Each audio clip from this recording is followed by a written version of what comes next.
This is Felice Ford, and this is my audition for California Dreams.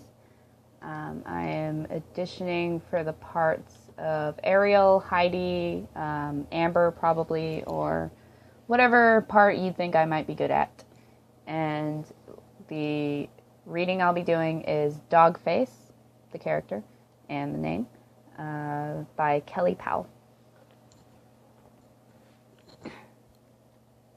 This is how it happens. 1 minute, you're just another awkward second grader. Then your mom takes you and your brother to her friend's house out in the country. You get out of the car, and there's a big yellow dog wagging his tail at you. And your mom and your brother go to ring the doorbell, and you get down on your knees in front of this friendly dog, and you're petting him. And then suddenly, dog snaps his jaws. And your life, as you know it, ends. It happens so fast.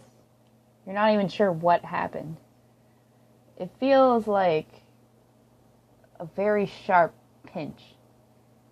And then it's spreading fast through your whole face. There's blood. There's a lot of blood. You yell for your mom. Run towards her. She turns, and when she sees you, she gasps in horror, and she covers your brother's eyes, and she screams to him, "Don't look!"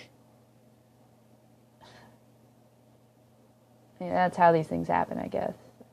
Anyway, that's how it happened to me. The dog never barked, never growled.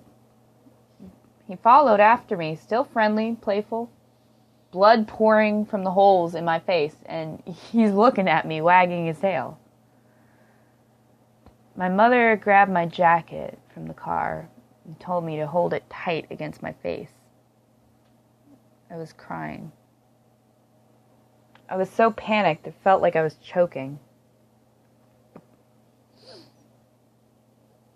At the hospital, nurses were coming in, mopping up blood and asking questions, trying to establish how much of my face was still there, whether the nerve endings were even alive.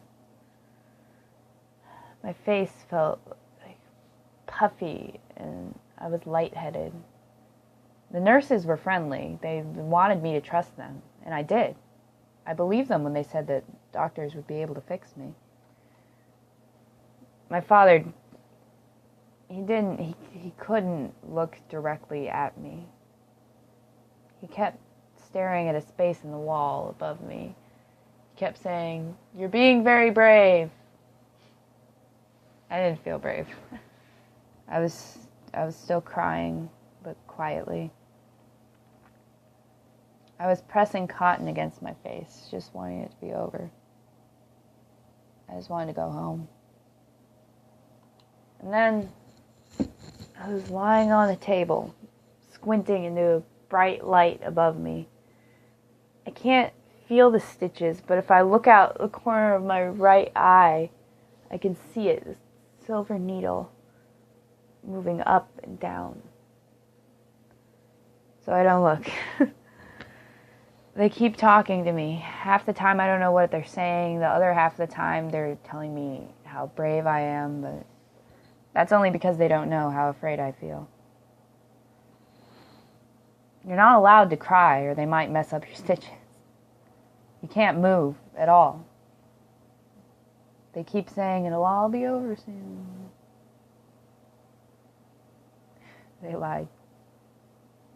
I was conscious the entire time. I was awake while they sewed my face back together.